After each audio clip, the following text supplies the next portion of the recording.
Si le chanteur français Claude François avait, paraît-il, connu l'intimité de quelques 3000 femmes tout au long de sa vie, combien en était-il s'agissant de Mobutu? Qui étaient alors ces dames qui avaient partagé de près la vie du maréchal? Qui étaient les enfants qu'elles avaient eus avec lui? Combien étaient-ils? Officiellement, Mobutu s'est marié 2 fois. D'abord en 1955 avec Marie-Antoinette Betibia Yobeyetene. Puis en 1980, lorsque maman s'est disparue, le président fondateur convola en seconde noce avec Bobi Ladawa. Parallèlement, il fera aussi de sa jumelle Kosia sa compagne de toujours.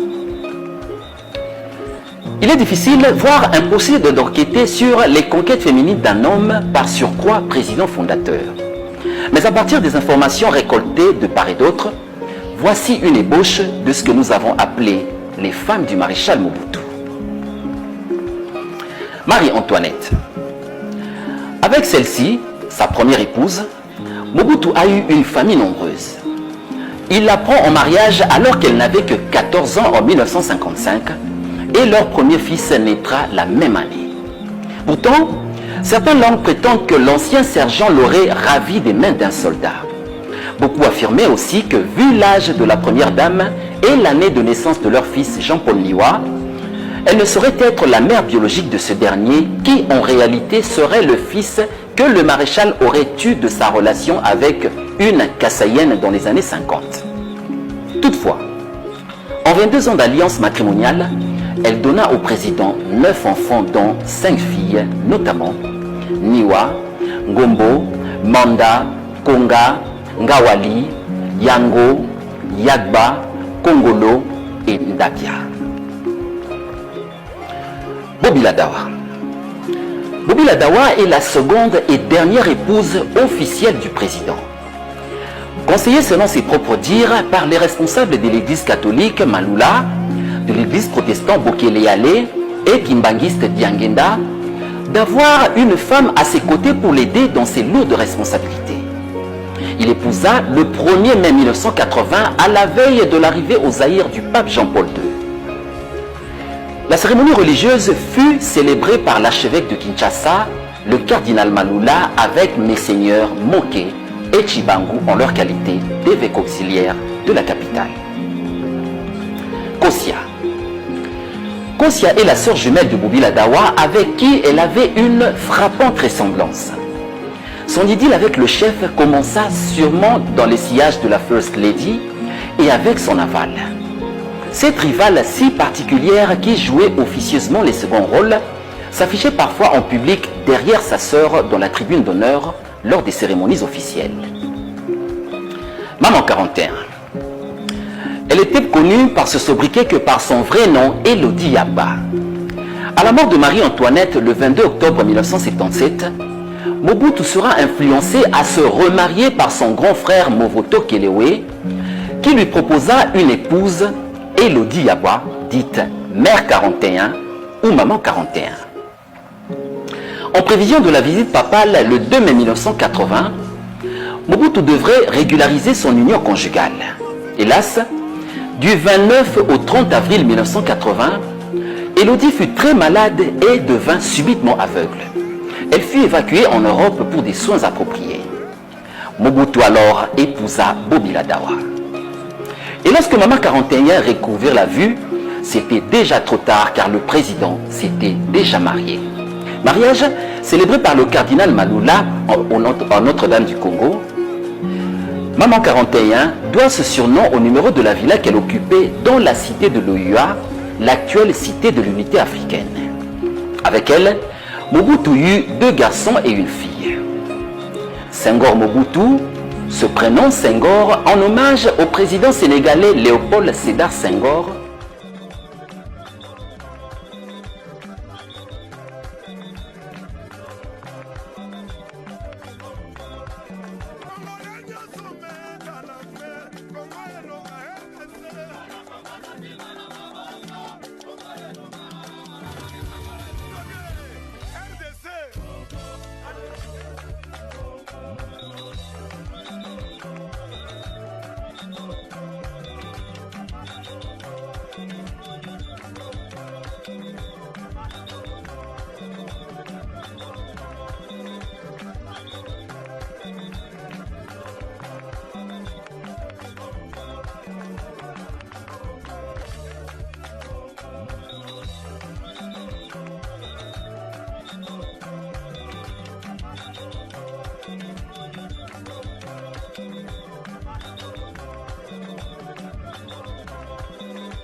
Ah, pour Bernard a dit que l'image est salie, on va donner l'écran. On a battu l'image à Noko Nayo, grand frère Nayo, Ndenga Bandako Loba. Grand frère, ça n'a qui chasse ça. Aza Lingwala. Et si comme Mobutu Bandako Yana Lingwala place ni. Na Bukama 228 à Lopango à quoi ils na Lopango à famille. Bukama 228. 28. Et puis grand frère wana lobi tant ba bandako Mobutu bandako ya zaki mwana muke. Maman na bino bandako kosa. Abanda olobake ye leki na bangwa suka. Abandako kosa Mobutu ke leki na ngasuka. Siko grand frère na zo robona nde abandako tala makamunyos. Courant ezoke ne bazobo makura kote nyoso. Courant soki ya alobi soki aye bakati courant. Azaoya na vewe na ye bazaoya na camarade ne mo patanga kitango yaki. Bazaoya na vewe. Bazaoya na vewe moko courant ese kufa wana mama tiki libala na ye kuna aye okuta na wana mama tiki libala ye na famille aye okuta de bakutani na ye na grand frère na bino na bimineti leki na ya zu présenter leki na nga suka me wana ebi bami na ete ça va boko recha image ya grand frère na ye. Merci ndenge na osala video oyo nazosala ngo na pasi mingi na motema mpona likambo oyo eleki bambula ebele mpenza ezalaki na kati ya motema na ngai mais lelo grâce ya bapriere ndenge eleki azokende epai ya bapaster walesa lelo esali ke nafungola motema mpona koba likambo oyo ngai mbalaka linda nazali mwana ya Rachel oyo ndenge aza pembeni na ngai mama na biso abotaki biso na ndenge okaka bamama abotaka bana me likambo na koloba eza mpasi mingi mpona bamama oyo bakosala mpe baakisa ndenge wana lelo likambo epai na bambula ebele mama akende lelo likambo etikali kobima na nsima na ye mpona bomoi na ye mama abotaki na maréchal Mobutu aboti mwana oyo lelo Rachel ye bozomona ye wana me mama atikali koyebisa ye te kaza mwana maréchal mais ngai mingi navandi na mama lelo mama abomi libala na ye epa azalaki epa akende kozela zemi nde aye koyebisa ngai ke ozomwana nga liboso nde nabota bino 11 botana oyo nabota boye oyo nabota boye oyo nabota boye mais oyo wana Rachel abotaki na maréchal epi ngai moko mpe nazomona maréchal lero azoyenga epa na biso na lingwala na Bukama na bagénéral na bacolonel Malila nde nayebaki bango nyonso so baye kore ekatani tovandi bakosomba bango masanga kaka ndenge wana na ndenge mama oyo bozeli Rachel mais aza ndako ya libala eko bateke bamama mpe kosalaka likambo ndenge wana mpo ekoti mpasi soki lelo ezalaki bapriere ya walesa te nde lelo likambo oyo ekokoyebana mpe bongo te esi mpe lelo mpeke mpe nakufaki na ngai nde makambo oyo mpe eyebani te mais lelo naye kotémoigne ke ngai nde moto oyo mama ayebisaki ngai nake nabombaki yango mpe mama asake na ye lelo likambo nesi ebimi ke totikanga mpe na maboko nzambe bana oyo mpe ya Mobutu bayebake bayamba ndeko na bango Rachel oyo aza na kati ya famille na bango bayebaki te mais mama nde moto abombaki grâce na ngai lelo naza na 70 ans nakoki kobomba likambo wana te nakende nango mpe nakufi mais so nakufaka nde ekekaka ndenge oko nazali témoin vivant oyo avive na likambo wana nde naye kotémoigne en tout cas bamama oyo bozali bolimbisa esi epesi mpasi mais ezala mpasi mpe mosusu mpasi mpe epesaka mpe esengo epo mwana lelo azala koseretrouve akomona bandeko na yebi lelo papa na ye oyo bazali na ndako moko azali papa na ye mpona wana mpe bokita komono nani Rachel action de grâce ça nzambe asala bino grâce Action de grâce. Nous ambassades de grâce. Vous allez béni. Vous allez na famille na yo ba reconnaître yo. Nzambe na biso asala bino grâce. Boyo kamalamu libela. Lokola nzoto na ezongi normal maladie esili. Mobali na yo pe miso na efongwami. Double bénédiction. Au nom de Jésus-Christ, vous a béni. Amen. Amen. Amen. Amen. Merci.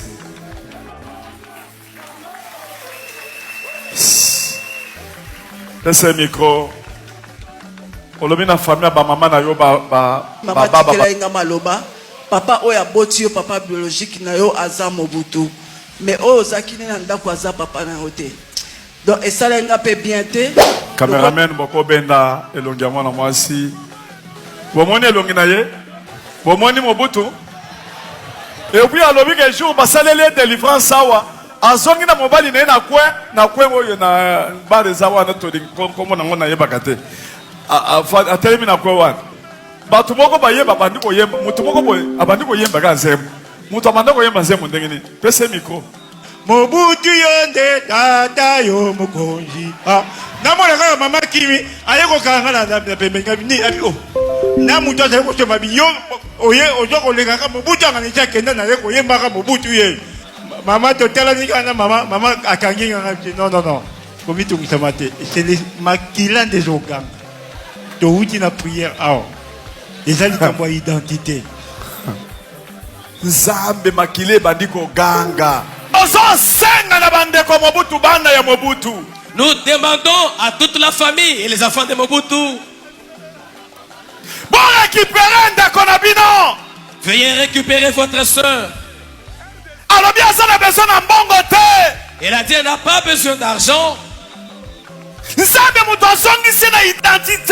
C'est Dieu qui lui a remis, qui l'a remise à son identité. Yo cameraman so oyo basoso kuna wana ya bien tal Mobutu penza kukungwendu azolela talasko yesko na Mobutu sikoyo photocopie Ndeko alléluia. Bon, nazai soki na lali na romona mutaya la musanga na butaya musanga kendo luka identité na yo. Bon, ngana banda oyeba te identité nini o baza otindanga na luka.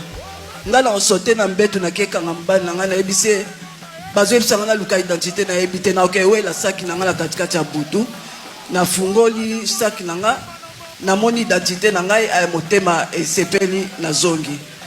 Na olala suba ebisinga ba identité oyo te biso tozoloba na okende ko luka identité na yo noki. Car ndengwane esalinga mikolo emingi ezo se passer ka bongo. Autant que na 2022 na décembre pasteur Wale Sasaki prière moko ya une semaine pour tokota 2023 autant to kotisko ba prière wana 4e jour nanga na tindeli grand frère nanga message pour na bana sola na mutute na tindeli grand frère nanga message na ebiseke na PCP mbotete na lobi ya otikinga boye pona nini ba mona répondre. Albide ma petite sœur chérie na tikiote na badisco kotuna ye mama ba kabona ndenge nini na papa abaneko kolinga penza koloba te après nga na ebisenga bite oza eloko moko yo bomba il fallait oloba yango mba mosko bandiko ebisanga eleki na ngai limbisanga nzambe oyo zo sambela nzambe ya papa wa lesanda fungoli mutema na ngai.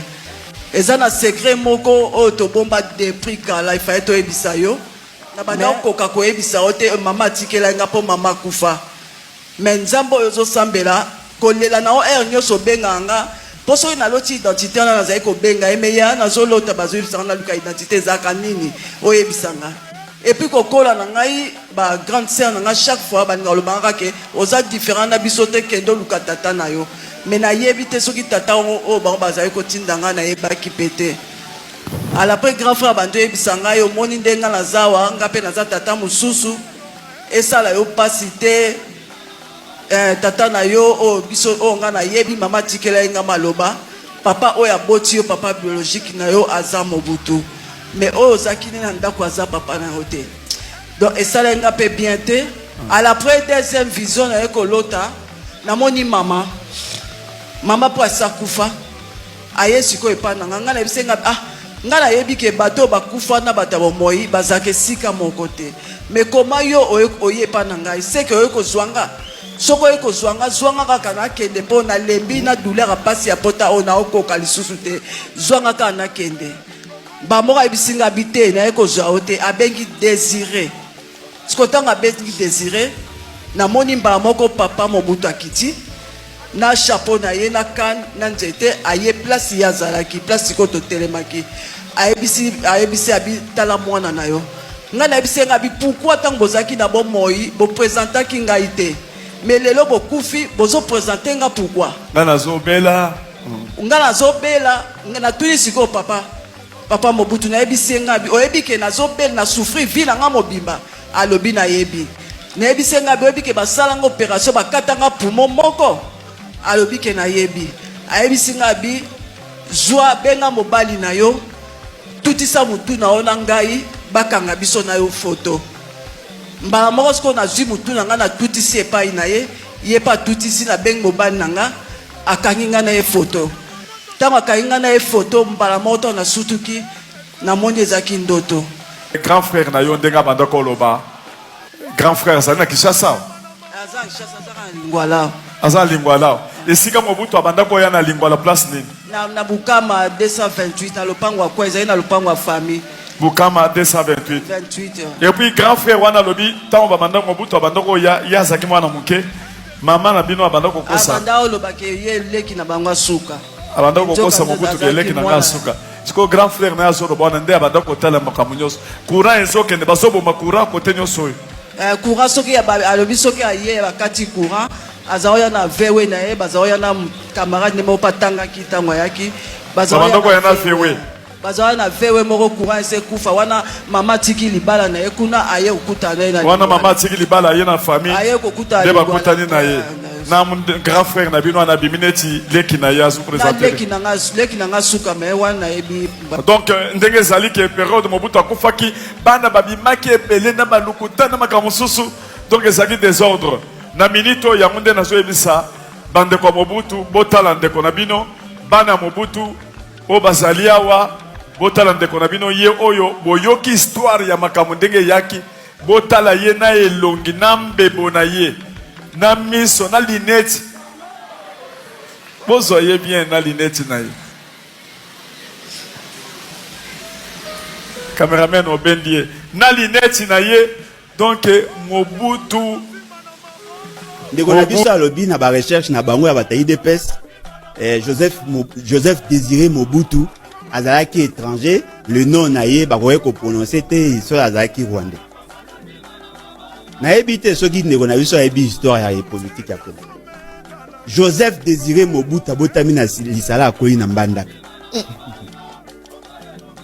rien à voir na Joseph Désiré Mobutu abotami na lisala akoli na Mbandaka pesa sokomba papa na ouais ça va débat na bino batabalabala yo moto yebi ouais ça va débat na bino batabalabala pas comme maman ne sona yo yebi famille seke sona tout kombo ya itela ndeko nanga za molimo osona kombo yo kana zoloba na yo kombo ya Tshisekedi bozongo famille Tshisekedi ezaki bino Etienne Tshisekedi famille ezaki Etienne Tshisekedi eza kombo ya ba voisin eza kombo ya mi ya koko na bino Etienne Tshisekedi eza famille na bango te famille na bango eza mulumba moi il y a des faut la prudent bino boya Etienne Tshisekedi soki batu balobaka kana sushi Angola oyebande ah voilà donc